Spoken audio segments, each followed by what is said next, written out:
ಗುರುಜಿ ನೀವು ಹೇಳ್ತಿದ್ರಿ ಎಲ್ಲರೂ ಸುಸಂಸ್ಕೃತರಾಗಿರ್ಬೇಕು ಅಂತ ಹೇಳ್ತಾ, ಹಾಗೆ ಬಾಲಸುಧನ ಅನ್ನೋ ಒಂದು ಹೆಸರನ್ನ ಹೇಳಿದ್ರಿ. ಏನ್ ಕತೆ ಗುರುಜಿ ಅದು? ಈ ಬಾಲಸುಧನ ಅನ್ನೋನು ಬ್ರಹ್ಮ ವರ್ಚಸ್ಸಲ್ಲಿರ್ತಕ್ಕಂಥ ಒಂದು ದೊಡ್ಡ ಅಸುರನೇ ಹೌದು. ಆದರೂ ಸಹ ಅವನಲ್ಲಿ ಬ್ರಹ್ಮ ವರ್ಚಸ್ಸಿರುತ್ತೆ, ದೈವ ಭಕ್ತಿ ಇರುತ್ತೆ, ಶಿವನ ಅಂಶನ ಸಂಭೂತ ಅಂದರೆ ಶಿವನ ಅಂಶದಲ್ಲೇ ಹುಟ್ಟಿರ್ತಕ್ಕಂಥವನು. ಕಾರಣ ಜನ್ಮಿ, ಅವನ ಕಾರಣಾಂತರದಿಂದ ಭೂಲೋಕಕ್ಕೆಲ್ಲ ಸ್ಪರ್ಶ ಮಾರ್ಗದಲ್ಲಿ ಭಗವಂತ ನಿಷ್ಠೆಯಲ್ಲಿ ಅವಂದೇ ಆದ ಲೋಕದಲ್ಲಿ ಹುಟ್ಟುತ್ತಾನೆ. ಇಂತಹ ಒಂದು ಬಾಲನಿಷ್ಠನಾಗಿರ್ತಕ್ಕಂಥವನು ಸುಧನ ಅಂದರೆ ಸರ್ವದಾ ತಿರುಗ್ತಾ ಇರ್ತಾನೆ ಅಂತ. ಅಂದರೆ ದೇವಿ ಆರಾಧನೆಯಲ್ಲಿ, ದೇವತಾ ಆರಾಧನೆಯಲ್ಲಿ ಎಲ್ರಿಗೂ ಗೌರವ ಘನತೆ, ಧರ್ಮ ಇಷ್ಟರಲ್ಲಿ ಧರ್ಮ, ಯಾವ ಕಾಲಕ್ಕೂ ಅಧರ್ಮವನ್ನು ಕಡ್ಡಾಯವಾಗಿ ಕಡಿಸಿ ಪರಿಪೂರ್ಣವಾಗಿರ್ತಕ್ಕಂಥ ಅನುಗ್ರಹದ ಋಷಿ ಮುನಿಗಳಿಗೆ ಆತಿಥ್ಯ ಸ್ವೀಕರಣೆ ಬಹಳ ಚೆನ್ನಾಗಿ ಕೊಟ್ಟು ಆತಿಥ್ಯವನ್ನು ಪರಿವರ್ತನೆಯ ಸ್ವರೂಪಕ್ಕೆ ತನ್ನ ಜೀವಾಂಶದಲ್ಲಿ ಎಷ್ಟು ಸೇವೆ ಮಾಡೋಕ್ಕಾಗತ್ತೋ ಅಷ್ಟು ಸೇವೆಗಳನ್ನು ಮಾಡಿಕೊಂಡು ಶ್ರೇಷ್ಠ ಮಹಾಶಿವಭಕ್ತನಾಗಿರ್ತಾನೆ. ಶಿವಸ್ವರೂಪಿನಲ್ಲೇ ಇರಬಹುದು. ಅಂದರೆ ಶಿವನ್ನ ಒಂದೊಂದ್ಸಲಿ ಅಕಸ್ಮಾತ್ ಈಶ್ವರ ಎಲ್ಲೋ ಕಾಣದೇ ಇದ್ರೆ ಶಿವಸ್ವರೂಪದಲ್ಲೇ ಇವನ್ನ ಕಾಣಬಹುದು. ತದನಂತರ ಧರ್ಮ ಇಷ್ಟ, ಏಕಧರ್ಮ ವ್ರತ ಅಂತ ಕರಿತೀವಿ. ಧರ್ಮ ಅಂದರೆ ಯಮಧರ್ಮರಾಜ ಒಬ್ಬನೇ ಅನ್ಕೊಂತ ಇದ್ವಿ, ಆದರೆ ಯಮಧರ್ಮನಿಗೆ ವಿಶೇಷವಾಗಿ ಅಂಕುರಾರ್ಪಣೆ ಮಾಡಿ ಯಮನು ಕೂಡ ಇವನಿಗೆ ವಿಶೇಷವಾಗಿರ್ತಕ್ಕಂಥ ಲೋಕಕ್ಕೆ ಬರೋದಿಲ್ಲ. ಅಂದರೆ ಅಸುರಾಸುರನಾಗಿರ್ತಕ್ಕಂಥ ಇವನ ಲೋಕದಲ್ಲೇ ಯಾರು ಪ್ರವೇಶ ಕೂಡ ಮಾಡಲ್ಲ. ಅಂದರೆ ಯಮಧರ್ಮರಾಜನು ಸಹ ಪ್ರವೇಶ ಮಾಡೋಕ್ಕಾಗದೇ ಇರುವಂಥ ವಿಶೇಷ. ಅಂದರೆ ಯಾರಾದರೂ ಇವನ ರಾಕ್ಷಸ ಜನ್ಮದಲ್ಲಿ ಇವನ ಪೂಜೆ ಪುನಸ್ಕಾರ ಎಷ್ಟು ಚೆನ್ನಾಗಿ ದೈವಭಕ್ತಿ ಇದೆ ಅಂದರೆ ಯಮನು ಕೂಡ ಅಲ್ಲಿ ಕಾಲಿಡಕ್ಕೆ ಅವರ ನೆಂಟರು, ಅವರ ಸಂಬಂಧಿಗಳು, ಅವನಲ್ಲಿರ್ತಕ್ಕಂಥ ಸೈನಿಕರು, ಅವನ ಊರಲ್ಲಿರ್ತಕ್ಕಂಥ ರಾಜ್ಯದಲ್ಲಿ ಎಲ್ಲರೂ ಇರ್ತಕ್ಕಂಥ ಜನಗಳು ಕೂಡ ಯಾವ ಕಾಲಕ್ಕೂ ಸಂಹಾರ ಆಗ್ತಾ ಇರಲಿಲ್ಲ. ಅಂದರೆ ಯಾರಿಗೂ ಸಾವೇ ಇರ್ತಿರಲಿಲ್ಲ. ಸಾವಿಲ್ದಿದ್ದಾಗ ಅಟ್ಟಹಾಸದಿಂದ ಏನು ಮೆರಿತಾ ಇರಲಿಲ್ಲ, ಅವ್ರು ಹಾಗೇ ಇರ್ತಿದ್ರು. ಆದರೆ ವಿಶೇಷ ಅಂದರೆ ಹುಟ್ಟು ಮತ್ತೆ ಆಗ್ತಾ ಇರಲಿಲ್ಲ. ಮತ್ತೆ ಪುನರ್ಜನ್ಮ ಆಗಬೇಕಲ್ಲ, ಪುನರಪಿ ಜನನಂ ಪುನರಪಿ ಮರಣಂ, ಮರಣ ಆದಮೇಲೆ ಪುನರ್ಜನ್ಮ. ಅಂದರೆ ಎಷ್ಟಿದೆ ಅಂದರೆ ಇಲ್ಲ ಅರ್ಥ ಹೇಳುತ್ತೆ. ಎಷ್ಟು ಅಂದರೆ ಇರೋದೇ ಸ್ವಲ್ಪ, ಆ ಸ್ವಲ್ಪವೇ ಮತ್ತೆ ಮೆಲುಕು ಹಾಕ್ತಾರೆ. ಅಂದರೆ ರೀಸೈಕಲ್ ಅನ್ನೋದು ಯಾವಾಗಲೂ ಇದ್ದಿರುತ್ತೆ. ಬೆಸ್ಟ್ ಔಟ್ ಆಫ್ ವೇಸ್ಟ್ ಅಂತ, ಹಳೆ ವೇಸ್ಟ್ಗಳೆಲ್ಲ ಹೋದ್ರೇನೆ ಮತ್ತೆ ನ್ಯೂ ಬೆಸ್ಟ್ ಆಗ್ತಕ್ಕಂಥ ಅವಕಾಶ. ಅದಕ್ಕೆ my waste is going to become best ಅಂತ ಹೇಳಿ ಗಂಡ ಹೆಂಡ್ತಿರ ಒಂದು ಸಂಗಮದ ಮುಖಾಂತರವಾಗಿ ಅವರ ಮುಖಾಂತರ ನೂತನ ಜನ್ಮವಾಗತ್ತೆ. ಅದಕ್ಕೋಸ್ಕರ ಅಂಥ ಒಂದು ಪರಿವರ್ತನೆ ಆಗ್ತಕ್ಕಂಥದ್ದು ಈ ಬಾಲಸುಧನ ಕ್ಷೇತ್ರದಲ್ಲಿ. ಇಲ್ಲಿ ಯಮಧರ್ಮರಾಜನು ಬರದೇ ಇರೋ ಕ್ಷಮದಲ್ಲಿ ಅಂಥ ಒಂದು ಯಮಧರ್ಮರಾಜನ ಸ್ಮರಣೆಯನ್ನು ನಾವು ಮಾಡ್ಕೋಬೇಕಾದ್ರೆ ಯಮ ಧರ್ಮ ಅಂದರೆ ಯಮ ಅಂದರೆ ಯುಗಳವಾಗಿರ್ತಕ್ಕಂಥದ್ದು. ಅಂದರೆ ಒಂದು ಭೂಮಿ ಎರಡು ಯುಗಳವಾಗಿರ್ತಕ್ಕಂಥ ಅರ್ಧರ್ಧ ಭಾಗದಾಗಿರ್ತಕ್ಕಂಥದ್ದು. ಒಂದು ಪೂರ್ತಿ ಲ್ಯಾಂಡು, ಇನ್ನೊಂದು ಪೂರ್ತಿ ಅಂದರೆ ಜಲವಾಸ. ಅದಕ್ಕೆ ವಿಶೇಷ ಸಂಪೃತ್ತಿಯಾಗಿರ್ತಕ್ಕಂಥ ಒಂದು ಲ್ಯಾಂಡ್ ಅಂದರೆ ಭೂಮಿಯ ಅಂಶ, ಎರಡನೇ ಭಾಗ ನೀರು ಅಂತಕ್ಕಂಥದ್ದು ವಾಟರ್ ಅಂಶ. ಅಂದರೆ 3 ಪಟ್ಟು ನೀರಿರುತ್ತೆ, 1 ಪಟ್ಟು ಮಾತ್ರ ಭೂಮಿ ಇರುತ್ತೆ. 3 ಪಟ್ಟು ಇರತಕ್ಕಂಥ ನೀರೇನೇ ಮಾಯೆ. ಆ ಮಾಯೆಯಲ್ಲಿರ್ತಕ್ಕಂಥ ಭೂಮಿಯಲ್ಲಿ ನಿವಾಸವಾಗಿರ್ತಕ್ಕಂಥದ್ದೇ ಬಾಲ. ಆ ಬಾಲದಲ್ಲಿ ಸುಧನ ಅಂದರೆ ಸರ್ವದಾ ಅಂತ, ನಿತ್ಯ ಅಂತ, ಯಾವ ಕಾಲಕ್ಕೂ ನಾವು ತಿರುಗ್ತಾ ಇರ್ತೀವಿ ಅಂತ. ಈ ಭೂಮಿನೇ ಬಾಲಸುಧನ ಅಂತ ನಾಮಕರಣವೂ ಆಯಿತು. ಅದಕ್ಕೋಸ್ಕರ ಈ ಭೂಮಿನೇ ಅವನ ಲೋಕ ಆಗಿರೋದ್ರಿಂದ ಅಸುರಾಸುರನಾಗಿರ್ತಕ್ಕಂಥವನು ದೈವ ಸಾನ್ನಿಧ್ಯ ಹೊಂದಿರ್ತಾನೆ. ಇಷ್ಟೆಲ್ಲ ಅವನ ಬಗ್ಗೆ ವಿಚಾರ ಯಾಕೆ ಹೇಳಿದ್ವಿ ಅಂದರೆ ಇಂಥ ಒಂದು ದೈವ ಸಾನ್ನಿಧ್ಯದಲ್ಲಿ ಯಮನೂ ಒಳಗೆ ಪ್ರವೇಶ ಮಾಡದಿದ್ದ ಪಕ್ಷದಲ್ಲಿ ಆ ಯಮಧರ್ಮರಾಜನು ಏನು ಮಾಡಿದ, ವಸಿಷ್ಠರಾಗಿರ್ತಕ್ಕಂಥವರು ಭಾರದ್ವಾಜ ಮುನಿಗಳ ಹತ್ರ ಹೋದ. ಈ ವಸಿಷ್ಠ ಭಾರದ್ವಾಜ ಮುನಿಗಳ ಹತ್ರ ಹೋಗಿ, ವಸಿಷ್ಠರು ಯಾರು ವಿಶ್ವಾಮಿತ್ರರಿಗೆ ಗುರು ಆಗಿರ್ತಕ್ಕಂಥವ್ರು. ಭಾರದ್ವಾಜ ಮುನಿಗಳು ವಿಶೇಷವಾಗಿ ಗುರು ಭಕ್ತಿಯಲ್ಲಿ ಹೊಂದಿರತಕ್ಕಂಥವ್ರು.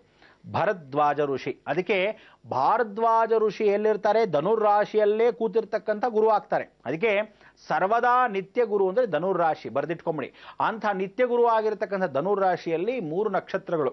ಒಂದು ಮೂಲಾ ನಕ್ಷತ್ರ, ಎರಡನೇದು ಪೂರ್ವಾಷಾಢ ನಕ್ಷತ್ರ, ಮೂರನೇದು ಉತ್ತರಾಷಾಢ ನಕ್ಷತ್ರ. ಈ 3 ವಿಶೇಷವಾಗಿರ್ತಕ್ಕಂಥ ನಕ್ಷತ್ರಗಳ ಆವರಣವೇ ಮೂಲ. ಅದಕ್ಕೆ ಮಹಾಸರಸ್ವತಿ ಅಲ್ಲೇ ವಿದ್ಯೆಕಾರಕಳಾಗಿರ್ತಾಳೆ, ಜ್ಞಾನ ಚಿಂತಾಮಣಿ ಆಗಿರ್ತಾಳೆ. ಎರಡನೇ ನಕ್ಷತ್ರ ಆಗಿರ್ತದೆ ಪೂರ್ವಾಷಾಢ ನಕ್ಷತ್ರ, ಅದು ರಾಮನನ್ನು ನೋಡ್ತಕ್ಕಂಥ ಆರಿದ್ರಾ ನಕ್ಷತ್ರಕ್ಕೆ ಪರಿಪೂರ್ಣವಾಗಿ ಶಿವ ವಿಷ್ಣು ಎರಡನ್ನ ಹೊಂದ್ಕೊಂಡಿರತಕ್ಕಂಥ ಅಂಶ. ಯಾವ ಕಾಲಕ್ಕೂ ದೈವ ಭಕ್ತಿ ಸಾಧಾರಣವಾಗಿ ಪೂರ್ವಾಷಾಢ ನಕ್ಷತ್ರಕ್ಕೆ ಇದ್ದೇ ಇರುತ್ತೆ, ಹುಟ್ಟುತ್ತಾನೇ ಇರುತ್ತೆ. ಯಾವ ಕಾಲಕ್ಕೂ ಪೂಜೆ ಪುರಸ್ಕಾರ ಮಾಡಲ್ಲ ಅನ್ನೋದಿಲ್ಲ. ಯಶಸ್ಸು ಕೀರ್ತಿ ಅವ್ರ ಜೊತೆಗೆ ಇರುತ್ತೆ, ಆದರೆ ನಿಧಾನವಾಗೋದ್ರೂ ಬಂದೇ ಬರುತ್ತೆ. ಉತ್ತರಾಷಾಢ ಅಂದರೆ ಲಕ್ಷ್ಮಿಯ ಕೃಪಾ ಕಟಾಕ್ಷದಲ್ಲಿ ಉತ್ತರೇ ಉದಯೋನ್ಮುಖಿ ಅಂತ ಹೇಳಿ ಯಾವ ಕಾಲಕ್ಕೂ ಆ ಲಕ್ಷ್ಮೀ ಕೃಪಾ ಕಟಾಕ್ಷ ಇದ್ದೇ ಇರುತ್ತೆ. ಉತ್ತರದಲ್ಲೇ ಸಾಕ್ಷಾತ್ ಕುಬೇರ ಅಂದರೆ ಅವರಿಗೆ ಸಂಕ್ಷಿಪ್ತವಾಗಾದರೂ ಸರಿ ಧನಪ್ರಾಪ್ತಿ ಆಗೇ ಆಗುತ್ತೆ. ಅಂದರೆ ನೋಡಿ, ವಿದ್ಯೆ ಬುದ್ಧಿ ಧನ ಅಂದರೆ ಏನು ಹೇಳ್ತಾರೆ, ಎಲ್ಲರೂ ಹೆಣ್ಣು ಹೊಣ್ಣು ಮಣ್ಣು ಅಂತೀವಲ್ಲ, ಹಾಗೆ ಪೂರ್ಣವಾಗಿ ಕೊಡೋದು ಧನುರಾಶಿಯಲ್ಲಿ ವಾಸವಾಗಿರತಕ್ಕಂಥ ಇಂಥ ಒಂದು ಅನುಗ್ರಹ, ಪೂರ್ಣ ಮಂಗಳ ಕಾಮಾಕ್ಷಿ ಕೃಪಾ ಕಟಾಕ್ಷದ ಆ ಗುರು ಅನುಗ್ರಹವೇ ಈ ಒಂದು ಕ್ಷೇತ್ರದ ಮಹಿಮೆ ಅಲ್ಲಿರ್ತಕ್ಕಂಥದ್ದು. ಅದಕ್ಕೆ ಅದನ್ನ ಸತ್ರಜಿತ ಯಾಗ ಅಂತ ಮಾಡ್ತಾರೆ. ಭಾರದ್ವಾಜ ಋಷಿಗಳ ಮುಖಾಂತರವಾಗಿ ವಸಿಷ್ಠ ಋಷಿಗಳ ಮೂಲವಾಗಿ ಕೂತಿರ್ಕೊಂಡು ಹವಿಸ್ಸನ್ನು ಹಾಕ್ತಾರೆ. ಅದಕ್ಕೋಸ್ಕರ ಶಸ್ತ್ರಾಸ್ತ್ರವಾಗಿರ್ತಕ್ಕಂಥ ಶಸ್ತ್ರ ರಚಿ, ಅದಕ್ಕೆ ರುಚಿ ಅಂತಕ್ಕಂಥದ್ದು ಏನು ಅಂದರೆ, ರಚಿ ಅಂದರೆ ರಚಯಿತನಾಗಿರ್ತಕ್ಕಂಥ ವಿಶ್ವಕರ್ಮನು ಸಾಕ್ಷಾತ್ ಹೋಮಕುಂಡವೇ ಆಗ್ತಾನೆ, ಅವನೇ ಸ್ವತಃ ಹೋಮಕುಂಡವನ್ನು ಮಾಡ್ತಾನೆ. ಅಂಥ ಒಂದು ವಿಶ್ವಕರ್ಮನ ಸ್ಮರಣೆ ಮಾಡ್ಕೋಬೇಕು. ಅದಕ್ಕೋಸ್ಕರ ಶಸ್ತ್ರಾರ್ಜಿತ ಯಾಗ, ಈ ಯಾಗವನ್ನು ಮಾಡಿದಾಗ ತ್ರಿಮೂರ್ತಿಗಳು ಸೃಷ್ಟಿಯಾಗ್ತಾರೆ. ತ್ರಿಮೂರ್ತಿಗಳು ಸೃಷ್ಟಿಯಾದಾಗ ಹವಿಸ್ಸನ್ನು ಕೊಡ್ತಾರೆ. ಓಂ ಬ್ರಹ್ಮಾತ್ಮನೇ ನಮಃ, ಓಂ ಪ್ರಾತಃ ಕಾಲ ನಮಸ್ಕಾರಂ ಸ್ಮರಾಮಿ ಅಂತ ಒಂದು ಸಲ ಬ್ರಾಹ್ಮ ಮುಹೂರ್ತದಲ್ಲಿ ಬ್ರಹ್ಮನ ಸ್ಮರಣೆ ಮಾಡಿಕೊಂಡು ಒಂದು ನಮಸ್ಮರಾಮಿ ಅಂತ ಮಾಡ್ತಾನೆ. ಎರಡನೇದು ಮಧ್ಯಾಹ್ನದಲ್ಲಿ ಹವಿಸ್ಸನ್ನು ಕೊಡ್ತಾರೆ. ಮಾಧ್ಯಾಹ್ನಿಕ ಸ್ವರೂಪೇ ಮಹೇಶ್ವರ ಸ್ವರೂಪ ಸ್ವರಾಮಿ ಅಂತ ಮಹೇಶ್ವರನಿಗೆ ಮಾಧ್ಯಾಹ್ನಿಕದಲ್ಲಿ ಕೊಡ್ತಾರೆ. ಸಂಧ್ಯಾಕಾಲೇ ಸ್ವಯಂ ದಿವಾಕರ ಸ್ವಯಂ ವಿಷ್ಣು ಮಹಾದಿವಾಕರ ಸ್ಮರಾಮಿ ಅಂತ ಹೇಳಿ ಮೂರನೇ ಅರ್ಘ್ಯವನ್ನು ಕೊಡ್ತಾರೆ. ಅಂದರೆ ತ್ರಿಕಾಲಗಳು ಪೂಜೆ ಮಾಡಿರೋದ್ರಿಂದ ದೇವಿಗೆ ಇವತ್ತು ಆರಾಧನೆ ಯಾರು 3 ಕಾಲಗಳ ಪೂಜೆ ಮಾಡ್ತಾರೆ. ಅದಕ್ಕೆ ಸಂಧ್ಯಾ ವಂದನೆ ಮಾಡಿದಾಗ ಪ್ರಾತಃ ಕಾಲದಲ್ಲಿ ಬ್ರಾಹ್ಮಿ, ಮಾಧ್ಯಾಹ್ನಿಕ ಮಹೇಶ್ವರ, ಸಂಧ್ಯಾಕಾಲೇ ಸ್ವಯಂ ವಿಷ್ಣು ದಿವಾಕರ ಅಂತ 3 ಸಂಧ್ಯಾ ವಂದನೆ ಮಾಡಿದಾಗ ಒಂದು ದೇವಿ ಉಪಾಸನೆ ಆಗುತ್ತಂತೆ, ಒಂದು ಸಲ ದೇವಿಗೆ ನಮಸ್ಕಾರವಾಗುತ್ತೆ. ಇಂಥ ಒಂದು ಜಗನ್ಮಾತೆಗೆ ನಮಸ್ಕಾರ ಮಾಡಬೇಕಾದ್ರೆ 3 ಜನನ ಆರಾಧನೆ ಮಾಡಬೇಕು. 3 ಕಾಲುಗಳು ಆರಾಧನೆ ಮಾಡಿದ್ರೆ ಅವಳ ಪಕ್ಕದಲ್ಲಿ ಬಂದು ಕೂತ್ಕೊಂಡು ಏನ್ ಬೇಕು ಮಗು ಅಂತಾಳಂತೆ. ಅಷ್ಟು ಚೆನ್ನಾಗಿರ್ತಾಳೆ. ಇಂಥ ಒಂದು ಸೌಂದರ್ಯ, ಇಂಥ ಒಂದು ಶಾಂತಿ, ಇಂಥ ತೇಜಸ್ಸು ಎಲ್ಲರೂ ಹೇಗೆ ಕೊಡ್ತಾರೆ ಅಂದರೆ ಸಾಕ್ಷಾತ್ ಜಗನ್ಮಾತೆಯ ಮುಖಾಂತರ ಮಾತ್ರ. ಅದಕ್ಕೋಸ್ಕರ ತ್ರಿಕಾಲ ಪೂಜೆಯನ್ನು ಮಾಡಿ ತ್ರಿಮೂರ್ತಿಗಳನ್ನು ಒಲಿಸ್ಕೊಂಡು ಆ ಶಸ್ತ್ರಾರ್ಜಿತ ಯಾಗವನ್ನು ಮಾಡಿ ವಸಿಷ್ಠ ಭಾರದ್ವಾಜ ಮುಖಾಂತರವಾಗಿ ಮಾಡಿರ್ತಕ್ಕಂಥ ಈ ಒಂದು ಹವಿಸ್ಸನ್ನು ಆ 3 ಜನ ಕೊಟ್ಟರು. ಆಗ 7 ಲಕ್ಷಗಳಾಗಿರ್ತಕ್ಕಂಥ ಜಪವನ್ನ ಮಾಡಿರ್ತಕ್ಕಂಥ ವಿಚಾರಗಳಲ್ಲಿ 7 ಸಪ್ತದ್ವೀಪಗಳನ್ನು ಪರಿಪೂರ್ಣವಾಗಿ ಹೊಂದಿಕೊಂಡಿರ್ತಕ್ಕಂಥ ಬಾಲಸುಧನು ನಮಸ್ಕರಿಸ್ತಾರೆ. ನಮಸ್ಮರಾಮಿ ನಮಸ್ಮರಾಮಿ ಅಂತ ಹೇಳಿ ಪ್ರಾರ್ಥನೆ ಮಾಡ್ತಾರೆ. ಈ ಪ್ರಾರ್ಥನೆ ಮುಖಾಂತರವಾಗಿ ಏನು ಸಿದ್ಧಿಯಾಯಿತು? ಸಿದ್ಧಿಯಾಗಿದ್ದು ನವಾಕ್ಷರಿ ಮಂತ್ರ. ಓಂ ಐಂ ಕ್ರೀಂ ಸೌಹು ಅಂತ ಹೇಳಿರ್ತಕ್ಕಂಥ ಪೂರ್ಣ ಬಾಲಮಂತ್ರ ಏನಿದೆ ಅಂತ ಮೂಲ ಮಂತ್ರವ ಸಮೇತವಾಗಿ ನವಾಕ್ಷರಿ ಸೃಷ್ಟಿಯಾಗತ್ತೆ. ಈ ನವಾಕ್ಷರಿ ಕೆಲವರು ಕೊಡಬಹುದು, ಕೆಲವರು ಕೊಡೋಕ್ಕಾಗಲ್ಲ. ಯಾಕೆ ಕೊಡಬೇಕು ಅಂದರೆ ಕೊಟ್ಟಾಗ ಒಳ್ಳೇದಾಗತ್ತೆ, ಕೊಡದಿದ್ದ ಪಕ್ಷದಲ್ಲಿ ಖಂಡಿತವಾಗ್ಲೂ ಅವರ ಅಕಸ್ಮಾತ್ ದುರುಪಯೋಗ ಪಡಿಸ್ಕೊಂಡ್ಬಿಡ್ತಾರ ಅನ್ನೋ ಒಂದು ವಿಶೇಷ. ಇದಕ್ಕೋಸ್ಕರ ಸಾಕ್ಷಾತ್ ಹಳೆ ಬರಲ್ಲ ಏನು ಮಾಡೋರು, ಒಳ್ಳೆ ಮಂತ್ರಗಳನ್ನು ಕೆಲವರು ಕೊಡೋರು, ಕೆಲವರು ಕೊಡ್ತಿರಲಿಲ್ಲ. ಆದರೆ ಉಪಯೋಗ ಆಗತ್ತೆ ಇಲ್ಲ ಅನ್ನೋದು ಎಷ್ಟೋ ಜನಕ್ಕೆ ಗೊತ್ತಿಲ್ಲ. ಅದಕ್ಕೆ ಉಪಯೋಗ ಆಗತ್ತೆ ಆಗಲ್ಲ ಅನ್ನೋದಕ್ಕೆ ನಿಮಗಿಂತನೂ ಭಗವಂತ ಒಂದು ಸರಿ ಭೂಮಿಯಲ್ಲಿ ಉಳಿದಾಗ ಅದು ಖಂಡಿತವಾಗ್ಲೂ ಅವ್ನಿಗೆ ಲಭ್ಯ ಬರಲೇಬೇಕು ಅಂದರೆ ಖಂಡಿತ ಸಿಗುತ್ತೆ. ನೋಡಿ, ಇವತ್ತು ಗಂಡನಿಗೆ ಊಟ ಹಾಕ್ತೀರ, ಊಟ ಹಾಕಿದ ತಕ್ಷಣ ಏನು ಮಾಡ್ತಾನೆ, ಯಜಮಾನರು ಕೂತ್ಕೊಂಡು ಊಟ ಮಾಡ್ತೀರಿ, ಪಕ್ಕದಲ್ಲಿ ಫೋನ್ ಮಾಡ್ತಾನೆ, ನಾವು ಬರ್ತೀನಿ ಕಣ ಶ್ರೀನಿವಾಸ ಅಂತ ಹೇಳಿ ಇಮಿಡಿಯೇಟಾಗಿ ಗಂಡ ಹೊರಟು ಬಿಡ್ತಾನೆ. ಹೊರಟ ತಕ್ಷಣ ಏನು ಮಾಡ್ತಾನೆ, ಇವನು ಹೊರಟ ತಕ್ಷಣ ಯಾಕೆ ಮಾಡ್ತಾನೆ, ವಿಷ್ಣು ಬರ್ತಾನೆ. ಹಾ ಬಂದೇನಾ, ಸರಿ ಊಟ ಮಾಡ್ಬಿಡು, ಈಗ ತಾನೇ ತಟ್ಟೆಯಲ್ಲಿ ಹಾಕಿದ್ದೆ, ಶ್ರೀನಿವಾಸ ಹೊಟ್ಟೋದ, ಊಟ ಮಾಡೋದು. ಅದಕ್ಕೆ ವಿಷ್ಣುವಿಗೆ ಲಭ್ಯ. ಅದಕ್ಕೋಸ್ಕರ ಯಾರ ಊಟ ಯಾರಿಗೆ ಲಭ್ಯ ಅನ್ನೋದು ಹಣೆ ಬರದಲ್ಲಿ ಬರೆದಿದ್ದಾಗ ಗಂಡ ಹೋದ ಮೇಲೆ ನಿಮ್ಮ ಸೋದರ ಮಾವ ಬಂದು ತಿನ್ಕೋಬೋದು. ಅದಕ್ಕೋಸ್ಕರ ಈ ಪರಿವರ್ತನೆ ಮಾಡಿಕೊಳ್ಳೋ ಅವಕಾಶಕ್ಕೆ ದಾನೇ ಪೇಲಿಕಾ ಹೈ ಕಾನೋವಲಂಕ ನಾಮ್, ಹಾಗೆ ಪ್ರತಿಯೊಬ್ಬರಿಗೂ ಅವರವರ ಹಣೆ ಬರದ ಮೇಲೆ ಬರೆದಿರುತ್ತೆ ಇವನಿಗೆ ಈ ಊಟ ಅಂತ. ಅದು ಫ್ರೀ ಆಗಿರ್ಬೋದು, ಪೂರ್ತಿ ಆಗಿರ್ಬೋದು, ದುಡ್ಡು ಕೊಟ್ಟಿರ್ಬೋದು, ಅಥವಾ ವ್ಯವಹಾರಿಕವಾಗಿ ತನ್ನ ಹಣೆ ಬರದಲ್ಲಿ ಬರೆದಿರ್ಬೋದು. ಇದಕ್ಕೆಲ್ಲ ಸಾಕ್ಷಿ ರೂಪವಾಗಿರ್ತಕ್ಕಂಥ ಜೀವನ ಚರಿತ್ರೆಯಲ್ಲಿ ನಾವುಗಳು ಇವತ್ತಿನ ದಿವಸ ಮಾತಾಡ್ತಿರ್ತಕ್ಕಂಥ ಅಷ್ಟಮಿ ದುರ್ಗಾಷ್ಟಮಿಲಿ ಬಾಲಸುಧನ ಪೂಜೆ ಪುನಸ್ಕಾರ ಮಾಡಿದಾಗ ಯಮಧರ್ಮರಾಜನು ಅಲ್ಲೇ ಹೋಗದಿದ್ದಾಗ ಅವನು ಯಾರು ಕುರಿತು ಪೂಜೆ ಮಾಡಿದ? ಇಷ್ಟೆಲ್ಲ ಪೂಜೆ ಮಾಡಿ ಆ ಶಸ್ತ್ರಾಸ್ತ್ರ ಯಾಗವನ್ನು ಮಾಡಿದ್ರು ಸಹ ಅವನಿಗೆ ಫಲವನ್ನು ಕೊಡದೇ ಇದ್ದಾಗ ಅವನು ಯಾರು ಕುರಿತು ಪೂಜೆ ಮಾಡಿದ? ಇಲ್ಲಿ ಸಾವೇ ಇಲ್ದಿದ್ದಾಗ ಯಮಧರ್ಮರಾಜನು ಪ್ರಾರ್ಥನೆ ಮಾಡ್ಕೊಂತಾರೆ, ಮಹಾವಿಷ್ಣು ಇಂಥ ಒಂದು ದೈವ ಸ್ವರೂಪವಾಗಿರತಕ್ಕಂಥ ಜಗತ್ತಲ್ಲಿ ನೀನು ಸೃಷ್ಟಿ ಮಾಡಿರ್ತಕ್ಕಂಥ ಈ ಮಾಯಲ್ಲಿ ಸಾವು ಅನ್ನೋದು ಇಲ್ದಿದ್ರೆ ಎಷ್ಟು ಸರಿ ನಾವು ಪರಿವರ್ತನೆ ಮಾಡ್ಕೋಬೇಕು, ಈ ಸೃಷ್ಟಿ ನಿಯಮವನ್ನು ಉಲ್ಲಂಘಿಸ್ದಂಗೆ ಆಗಲ್ವಾ, ಆ ಬ್ರಹ್ಮ ತೇಜಸ್ ಹೊಟ್ಟೋಗಲ್ವಾ, ಇಡೀ ಜಗತ್ತು ಅಲ್ಲೋಲು ಕಲ್ಲೋಲು ಆಗಲ್ವಾ, ದೇವತೆಗಳು ಕೊಡ್ತಕ್ಕಂಥದ್ದು ಕೊಡದೇ ಇದ್ದಾಗ ಆಗಲ್ವಾ ಅಂತ ಎಲ್ಲ ಸ್ಮರಣೆ ಮಾಡ್ಕೊಂಡಾಗ ಮಹಾವಿಷ್ಣು ಹೇಳ್ತಾನೆ, ಈಗ ಅವನು ಮಾಡ್ತಕ್ಕಂಥದ್ದು ನ್ಯಾಯವೇ ಹೌದು ನೋಡು, ಧರ್ಮ ಇಟ್ಕೊಂಡಿದ್ದಾನೆ, ಒಳ್ಳೆ ದೇವ ಸೇವೆ ಮಾಡ್ತಿದ್ದಾನೆ, ದೇವರುಗಳ ಆರಾಧನೆ ಮಾಡ್ತಿದ್ದಾನೆ, ಎಲ್ಲ ಋಷಿ ಮುನಿಗಳಿಗೆ ಒಂದು ಗೌರವವನ್ನು ಕೊಟ್ಟಿದ್ದಾನೆ, ದಾನ ಧರ್ಮ ಇತ್ಯಾದಿಗಳನ್ನು ಮಾಡ್ತಿದ್ದಾನೆ, ಇದಕ್ಕಿಂತ ಏನು ಬೇಕು? ಅವನು ಯಾವತ್ತು ಅಧರ್ಮವನ್ನು ಮಾಡ್ತಾನೋ ಆ ದಿನ ನೋಡಪ್ಪ ನೀನು ಪರಿಪೂರ್ಣವಾಗಿ ಯಮಧರ್ಮರಾಗಿ ನೀನು ಹೋಗ್ಬೋದು, ನಿನ್ನ ಕರ್ತವ್ಯ ನಿಷ್ಠೆಯನ್ನು ನೀನು ಮಾಡ್ಬೋದು, ಆಗ ಮೃತ್ಯುಗಳ ಸಂಭವ. ಅದಕ್ಕೇನು ಮಾಡಬೇಕು? ಅನ್ಯಾಯ ಮಾಡಬೇಕು. ಆಗ ಯಾರು ಎಂಟ್ರಿ? ನಾರಾಯಣ ಬಂದ ನೋಡಿ. ನಾರದ ಅಲ್ಲಿ ಬಂದು ನಾರಾಯಣ ಅಂತ ಬಂದು ನಾರದ ಮಹಾಮುನಿಗಳು ಬಂದರು. ಏನೇ ಹೇಳ್ತಾರೆ, ಜಗತ್ತಲ್ಲಿ ಅಲ್ಲೋಲ ಕಲ್ಲೋಲ ಮಾಡ್ತಕ್ಕಂಥದ್ದು ಸಾಕಷ್ಟಿದ್ರೂ ಸಹ ನಾರಾಯಣ, ನಿನ್ನಷ್ಟು ವಿಶೇಷವಾಗಿರ್ತಕ್ಕಂಥ ಮಾಯಾ ಲೋಕದಲ್ಲಿ ನಿನ್ನಂಥ ಮಾಯಾವಿ ಯಾರಿದಾರಪ್ಪ? ಎಲ್ಲವೂ ನಿನ್ನ ಸ್ಥಿತಿಗತಿಯೇ ಅಲ್ವೇ? ಅದಕ್ಕೆ ನೀನೇ ಪರಿಪಾಲಕ, ನೀನೇ ಪೋಷಕ. ಅದಕ್ಕೋಸ್ಕರ ನೀನು ಪಾಲನೆ ಮಾಡೋರು ನಾವೆಲ್ಲರಿಗೂ ಪರಿಪೂರ್ಣ ಶಕ್ತಿ ನೀನು ಕೊಟ್ಟರೆ ನಾನು ಪರಿಪೂರ್ಣ ಅನುಗ್ರಹವನ್ನು ನಿನ್ನ ಮುಖಾಂತರವಾಗಿ ನಾನು ಜಗತ್ ಸೇವೆಯನ್ನು ಮಾಡೋಕ್ಕೆ ಸಿದ್ಧವಾಗಿದ್ದೀನಿ. ಗೊತ್ತಾಯ್ತು ನಾರಾಯಣ, ನೀನು ಬಂದಾಗ ಇನ್ನು ನನಗೇನು ಕೆಲಸ ಅಂತ ನಾರಾಯಣ ಅಲ್ಲಿಂದ ಹೊರಟರು. ಆದಾಗ ಈ ನಾರದ ಮಹಾಮುನಿಗಳು ಹೇಳ್ತಾರೆ, ಆಗ ಎಲ್ಲ ದೇವತೆಗಳು ಸೇರಿ ನಮಸ್ಕಾರ ಮಾಡಿದಾಗ ಆ ಯಮನಿಗೆ ಹೇಳ್ಕೊಡ್ತಕ್ಕಂಥ ಮಹಾಪಾಠ ಏನಂದರೆ ಅಧರ್ಮ ಮಾಡಬೇಕು. ಅಷ್ಟೇ ಇದೇನೆ, ಆ ಬಾಲಸುಧನ ಅಧರ್ಮ ಮಾಡೋಕ್ಕೆ ನಾನು ನೋಡ್ಕೊತೀನಿ. ಭಾಳ ಸಂತೋಷ ಅಂಥೇಳಿ ಭೂಲೋಕದಲ್ಲಿರ್ತಕ್ಕಂಥ ಮಹಾ ಸದ್ಗುರು ಆಗಿರ್ತಕ್ಕಂಥವ್ರು ಗೌತಮ ಮಹರ್ಷಿಗಳು, ಅವರಿಗಿರ್ತಕ್ಕಂಥ ಏಕೈಕ ಮಹಾಪತ್ನಿ ಅಹಲ್ಯ. ಇಲ್ಲಿ ಇವರಿಬ್ಬರ ಒಂದು ದಾಂಪತ್ಯ ಜೀವನದಲ್ಲಿ ಅವಳಷ್ಟು ಸುಂದರಿ ಇಡೀ ಜಗತ್ತಲ್ಲಿಲ್ಲ. ಯಾಕೆ ಅಂದರೆ ಅವಳು ಸಾಕ್ಷಾತ್ ಸರಸ್ವತಿನೇ ಹೌದು, ಇದೇ ಮಾಯಾವಿ. ಅದಕ್ಕೋಸ್ಕರ ಬ್ರಹ್ಮ ತಾನು ಎಲ್ಲ ಸಪ್ತಋಷಿಗಳ ಮುಖಾಂತರವಾಗಿ ಮದುವೆಯನ್ನು ಮಾಡಬೇಕಾದ್ರೆ ಬ್ರಹ್ಮ ಒಂದ್ಸಲಿ ಮಹಾ ಸರಸ್ವತಿನ ಸೃಷ್ಟಿ ಮಾಡ್ತಾರೆ. ಸೃಷ್ಟಿ ಏನೋ ಮಾಡ್ದ ಬ್ರಹ್ಮ, ಬಹಳ ಸಂತೋಷ. ಆ ಸೃಷ್ಟಿ ನಿಯಮದಲ್ಲಿ ಉಲ್ಲಂಘಿಸದೆ ಏನು ಮಾಡಿದ್ರು, ಇಷ್ಟೊಳ್ಳೆ ಸೌಂದರ್ಯ ಇದೆ, ಯಾರನ್ನ ಕಟ್ಕೊಂತೀಯ ನೀನು ಅಂತ ಹೇಳಿ ಮಗಳನ್ನ ಕೇಳ್ಕೊಂತಾನೆ. ಆಗ ಸರಸ್ವತಿ ಹೇಳ್ತಾಳೆ, ಜಗತ್ತಲ್ಲಿ ಎಲ್ಲ ಪರಾಕ್ರಮಶಾಲಿ ನನ್ನ ಗಂಡನಾಗಿರಬೇಕು, ಯಾವ ಕಾಲಕ್ಕೂ ಅವನಿಗಿಂತ ಪರಾಕ್ರಮಶಾಲಿ ಯಾರು ಇರಬಾರ್ದು ಅಂತ. ಅಂಥವ್ನು ಬೇಕಾದ್ರೆ ನಾನು ಸಂತೋಷವಾಗಿ ಕಟ್ಕೊತೀನಪ್ಪ ಅಂತ ಹೇಳ್ತಾಳೆ. ಅವಳುದಾ ತುಂಬ ಸಂತೋಷ, ಸೂರ್ಯನಿಗಿಂತ ಮಹಾಪರಾಕ್ರಮಶಾಲಿ ಯಾರು ಇಲ್ಲ, ಸರಿ ಸೂರ್ಯನ ಕಟ್ಕೊಳ್ಳೋಣ ಅಂತ ಹೇಳಿ ಹೋಗಿ ನೋಡ್ತಾಳೆ. ಸೂರ್ಯ ಇವನು ಕಟ್ಕೊಂಡು ಹೋಗೋಣ ಅಂದರೆ ಇವನಿಗಿಂತ ಒಂದು ದೊಡ್ಡವಾಗಿರ್ತಕ್ಕಂಥವನು, ಅಗಾಧವಾಗಿರ್ತಕ್ಕಂಥವನು, ಪರ್ವತಾನುಗ್ರಹದಲ್ಲಿ ಸಿದ್ಧವಾಗಿರ್ತಕ್ಕಂಥವನು ಯಾರಿದ್ದಾನೆ ಅಂತ ನೋಡಿದಾಗ ಸೂರ್ಯನ್ನೇ ಮರೆ ಮಾಚಿಬಿಡ್ತಾನೆ. ಯಾರೋ ಮೇಘರಾಜ. ಸರಿ ಮೇಘರಾಜ ದೊಡ್ಡವನು, ಅವನು ಕಟ್ಕೊಳ್ಳೋಣ ಅಂತ ಭಾಳ ಸಂತೋಷ. ಮೇಘರಾಜ ಅಂತ ಹೋಗ್ತಾನೆ. ಮೇಘರಾಜನ ಅಂತ ಹೋದಾಗ ಮೇಘರಾಜನ ಕಟ್ಕೊಳ್ಳೋಣ ಅನ್ನೋ ಸಮಯದಲ್ಲಿ ಮೇಘರಾಜನಿಗಿಂತ ಮಹಾ ದೊಡ್ಡ ಪರಾಕ್ರಮಶಾಲಿ ಇದ್ದಾನೆ ಅಂತ. ಯಾರ ಮಹಾಪರಾಕ್ರಮಶಾಲಿ? ಪರ್ವತರಾಜ. ಯಾಕೆ ಅಂದರೆ ಮೇಘಗಳನ್ನೇ ಮುಚ್ಚಿಬಿಡುತ್ತೆ ಆ ಪರ್ವತಗಳು, ಕರಗಿಸ್ಬಿಡುತ್ತೆ ಉಷ್ಣಾಂಶಗೆ. ಅದಕ್ಕೋಸ್ಕರ ಅಂಥ ಒಂದು ಪರ್ವತರಾಜನ ಕಟ್ಕೊಂಡ್ರೆ ಉತ್ತಮ. ಸರಿ ಆಯಿತು, ಪರ್ವತರಾಜ ಶ್ರೇಷ್ಠತೆ, ಅವನು ಕಟ್ಕೊಳ್ಳೋಣ ಅಂತ. ಪರ್ವತರಾಜನ ಶ್ರೇಷ್ಠತೆ ನೋಡಿದಾಗ ಅಯ್ಯೋ ಪರ್ವತನೇ ಕೊರೆದು ಪರಿಪೂರ್ಣವಾಗಿ ನುಚ್ಚು ನೂರು ಮಾಡಿಬಿಡೋಕ್ಕೆ ಮೂಷಿಕಾಸುರ ಇದ್ದಾನಲ್ಲ, ಅವನು ಪರಿವರ್ತನೆ ಮಾಡೋದು ಹೇಗೆ? ಹೌದೇ, ಹಾಗಾದರೆ ಮೂಷಿಕಾಸುರ ದೊಡ್ಡವನು, ಅವನು ಕಟ್ಕೋಬೋದು ಅಂತ.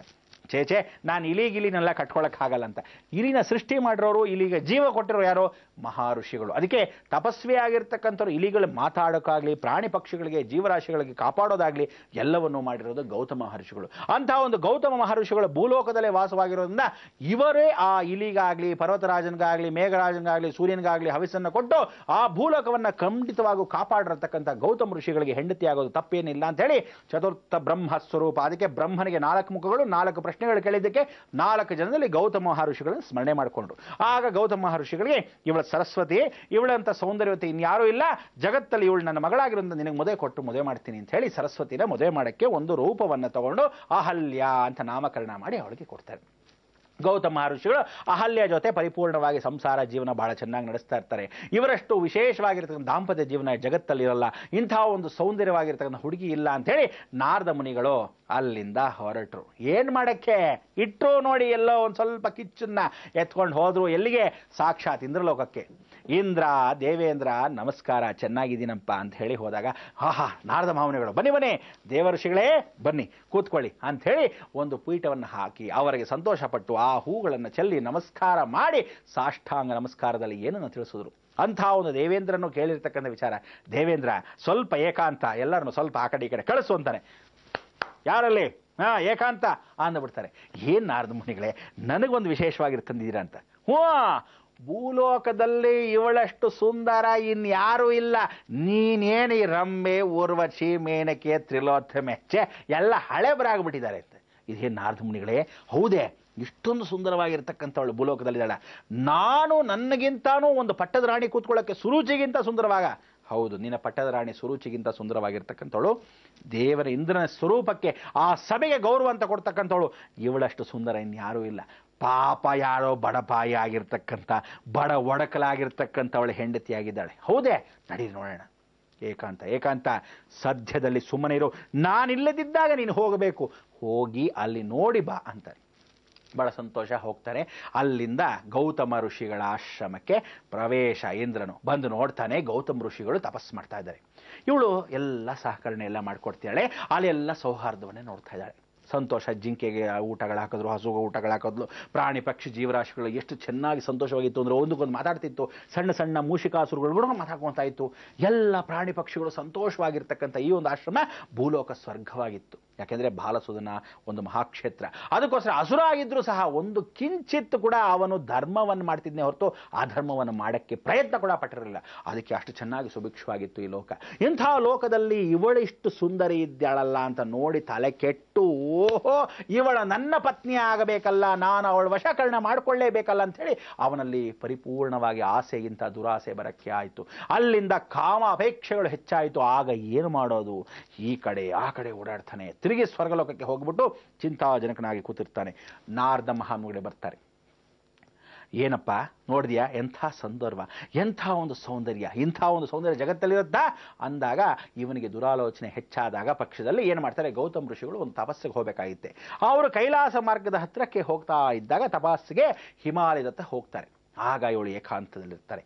ಆಗ ಇವಳು ಏನು ಮಾಡ್ತಾನೆ, ಕದ್ದು ಮುಚ್ಚಿ ಪರಿಪೂರ್ಣವಾಗಿ ಇಂದ್ರ ಗೌತಮ ಋಷಿ ವೇಷದಲ್ಲೇ ಬಂದು ಇವಳನ್ನ ಸಂಪರ್ಕಿಸಿ ಪರಿಪೂರ್ಣವಾಗಿ ಅರ್ಥಕಾಮವನ್ನು ಪರಿಪೂರ್ಣವಾಗಿ ತನ್ನ ಪೂರೈಸ್ಕೊಂಡ್ಬಿಡ್ತಾನೆ ಆಸೆಯನ್ನು. ಆಗ ಗೌತಮ ಋಷಿಗಳು ಬಂದು ಇಂದ್ರ ಹೀಗೆ ಮಾಡಿರ್ತಕ್ಕಂಥ ದೌರ್ಜನ್ಯ ಗೊತ್ತಾಗಿ ಪರಿಪೂರ್ಣ ಅಂದರೆ ಇವಳು ಯಾವ ಕಾಲಕ್ಕೂ ಕಲ್ಲಾಗಿ ಹೋಗು, ನನ್ನ ಗಂಡ ಪಾತಿವ್ರತ ಅಂತಕ್ಕಂಥ ಒಂದು ಧರ್ಮವನ್ನು ಪಾಲಿಸ್ತಕ್ಕಂಥ ನೀನು ಗಂಡ ಅಂತ ಕೊಂಚಿತ ಗೊತ್ತಾಗಿಲ್ವ ನಿನಗೆ, ಛೇ ಛೇ ಅಂದ್ಬಿಟ್ಟು ನೀ ಕಲ್ಲಾಗಿ ಹೋಗು ಅಂತ ಶಪಿಸ್ಬಿಡ್ತಾರೆ. ಆಗ ಅವಳು, ಸ್ವಾಮಿ ನನಗೆ ಗೊತ್ತಿಲ್ಲದೆ ಮಾಡಿರ್ತಕ್ಕಂಥ ತಪ್ಪು ಅಂತಲ್ಲ, ನಿಮ್ಮ ವೇಷದಲ್ಲಿ ಬಂದ ಅಂತ ಆವತ್ತು ಹೇಳಿ ಆ ಪ್ರಾಯಶ್ಚಿತ್ತ ಮಾಡ್ತಾರೆ. ಸರಿ, ಹಾಗಾದರೆ ಸೂರ್ಯನೇ ಸ್ವಯಂ ಬಂದಾಗ ಸೂರ್ಯವಂಶಸ್ಥನಾಗಿರ್ತಕ್ಕಂಥ ಶ್ರೀರಾಮಚಂದ್ರನಿಂದ ನಿನಗೆ ವಿಶೇಷವಾಗಿ ವಿಮುಕ್ತಿ, ಅಂದುವರೆಗೂ ನೀನು ಇಲ್ಲೇ ಕಲ್ಲಾಗಿ ಹೋಗುವಂತ ಪ್ರಾರ್ಥನೆ ಮಾಡಿದ್ದಾಗ ಆ ಶಾಪದ ಮುಖಾಂತರವಾಗಿ ಅಹಲ್ಯ ಪರಿವರ್ತನೆ. ಅದಕ್ಕೆ ಪಂಚಕನ್ಯೆಯಲ್ಲಿ ಪಾತಿವ್ರತ ಧರ್ಮದಲ್ಲಿ ಅಹಲ್ಯಾನೇ ಮೊದಲನೇ ಸ್ಥಾನ, ಎರಡನೇದಾಗಿ ಅಹಲ್ಯ, ಸೀತಾ, ತಾರಾ, ದ್ರೌಪದಿ, ಮಂಡೋದರಿ, ಹೀಗೆ ನಮ್ಮಲ್ಲಿ ಜಗತ್ತಲ್ಲಿ ಯಾವುದೇ ಆಗಲಿ ಪತಿವ್ರತ ಧರ್ಮ ಹೆಣ್ಣು ಮಕ್ಕಳಾಗಿ ಎಲ್ಲ ಭಾರತ ದೇಶದಲ್ಲಿ ಹೆಣ್ಣು ಮಕ್ಕಳಿಗೆ ಮೊದಲನೇ ಸ್ಥಾನ. ಆ ಒಂದು ಕ್ಷೇತ್ರ ಮಹಿಮೆಯನ್ನು ನೀವು ತೋರಿಸ್ಕೊಡಕ್ಕೆ ನಿಜವಾದ ಭಾರತ ಧರ್ಮ ಆವತ್ತು ಉಳಿಯುತ್ತೆ. ಈ ಉಳಿಸ್ಕೊಳ್ಳೋಕ್ಕೆ ನೀವು ಪ್ರಯತ್ನ ಪಡ್ತಾರೆ. ಈಗೋ ಬಂದೆ.